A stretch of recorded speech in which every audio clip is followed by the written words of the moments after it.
समंदर के किनारे ओस्लो च ये देखें जी, ये देखें क्या जी, क्या ये खूबसूरती है। ये शिप मुख्तलिफ इलाकों को जाएंगे, ये लाइन और तरफ जाएगी, ये लाइन और तरफ जाएगी, वो लाइन और तरफ जाएगी, वो लाइन और तरफ जाएगी। 3 लाइनें हैं। चलो जी, कोई आ रही जी, एक ये देख लें जी, ये देखें जी, यहाँ से सीन आपको ये समंदर के किनारे, समंदर के किनारे हम हैं इस वक्त। 6:45 हो गए हैं। या सूरज अजे भी देख लो।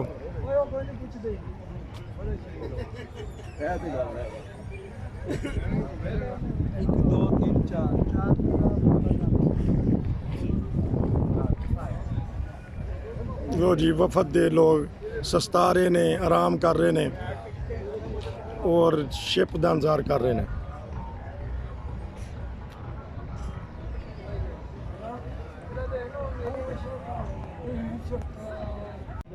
लो जी, है एक शिप आया है और है पता नहीं कितने लेके जाएगा, किधर जाएगा।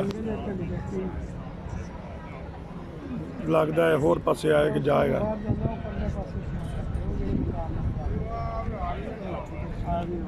एक इधर होर आ रही जिस, एक और छोटी बोट है। देखो शिपां दा राज है इत्थे ओस्लो दे विच। तुसी बस दी टिकट लवो, एक टिकट दे विच तुसी बस ते, ट्रेन ते, हर जगह तुसी सैर कर सकते हो। ਅਸੀਂ दूसरे किनारे ते आ गए हैं। 5 स्टॉप कुल होणगे इस शिप दे ना। ਇਹ ਜਜ਼ੀਰਾ 5 जजीरे फराणगे जी। इस पार्ट दे विच तुहानूं ਅਸੀਂ मुख्तलिफ जजीरे दिखा रहे हैं।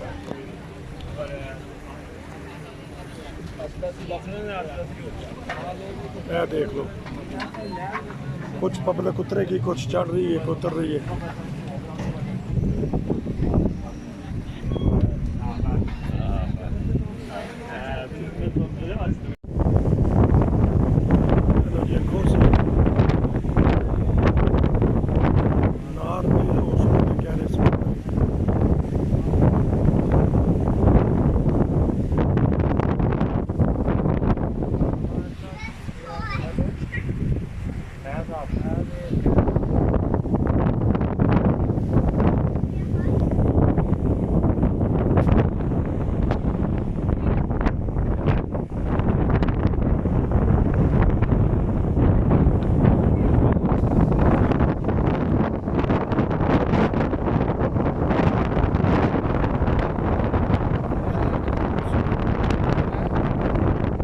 जजीरा ऐसा है ओस्लो दे विच कि ਇਹਦੇ 'ਚ आबादी भी है। देखो ਇੱਥੇ लोग ਰਹਿੰਦੇ ਨੇ, ਇਹਨਾਂ ਦੇ ਆਉਣ ਜਾਣ ਵਾਸਤੇ शिपां ਦਾ इंतजाम किया गया। खूबसूरत जजीरा नार्वे ਦੇ ਵਿੱਚ बहुत सारे जजीरे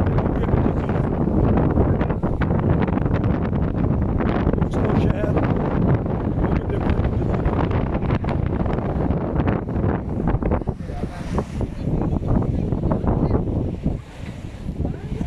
जजीरियां का शहर नार्वे, नार्वे का खूबसूरत शहर ओस्लो। इत्थे देखो विच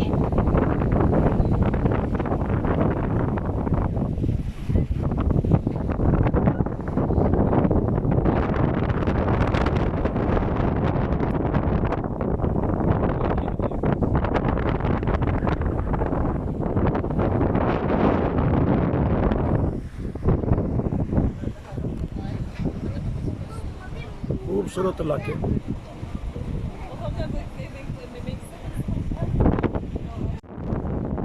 देखो एक खूबसूरत सी 4-5 स्टॉप किए हैं। जजीरे ने छोटे छोटे 5 जजीरियां का उन्होंने सानू सैर कराई है। असी ये देखो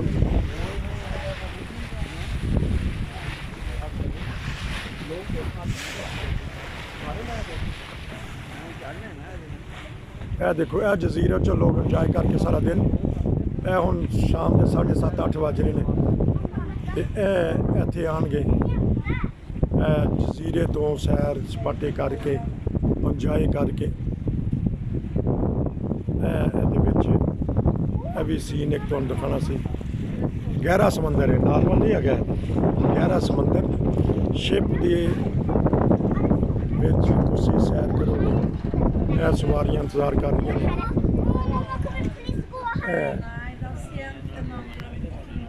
Alexandra,